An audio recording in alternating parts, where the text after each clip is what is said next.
Rasulullah sallallahu aleyhi ve sellem inni 8 yaşta kakası dairili 8 yaştan meyle Ebu Talib'in öyünne yaşaya, ağasının öyünne. On çaysuda, naharda, akşamda, ertilikte, şon içerti bilen bile iyi içmeli oluyor. Kâde ertilikte, Subhanada bir ağaçtan bir kurşga, bir qaba süt jal koyup Rasulullah sallallahu aleyhi ve sellem'den başlayanmıştık Ebu Talib. Näme başkasından başlasa bir içip töküdayan. Emma Rasulullah sallallahu aleyhi ve sellem bir içiyen mammalı. Aham doydum deyip kaptalına kaverenden sonra o da içip hemmesi doyordu. Şu bir qabın içinde bir kurşga, bir katan içinde süt hemmelerini bolordu.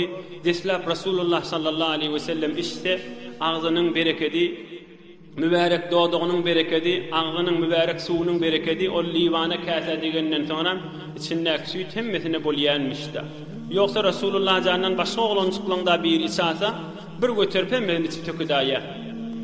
Hulasa Ebu Talib kade ertilerde oğlancıklığın her gaysında böyle çöröcük bir dağıtcık, kesipcik, bölüpcik, koyup her oğlancığa bir diyane deyip kade beytip koyuyanmıştı. Oham başka oğlancıkla bir Muhammed Resulullah sallallahu aleyhi ve sellem bir hayali edepli olansan başka betirakleri Resulullah'ın kıyına alıp o da kiplemeni oturuyan peygamberimizde. Hay menkine alli bir zat da demiyanmış. Ebu Talib'in onu anlap felemma ra'a zalika Ebu Talib azala lehu ta'amahu ala hida. Oham bir Muhammed'in ki bana degaman bir öz başına koyuyanmıştı. Näme peygamberimiz olan biri alıp yani velende nämenkini allın deyip de kalmagal etmeyen. Ama Ebu Talib onu öğrenden sonra öz başlarına koyup Muhammed'in ki bana zat degmen deyip öz başlarına koyuyanmıştık sallallahu aleyhi ve sellem. قالت أم أيمن البركة ما رأيته صلى الله عليه وسلم يشكو جوعا قط ولا عطشا. Resulullah sallallahu aleyhi ve sellem götürüp saklayanın adı bereket diyen denanadı.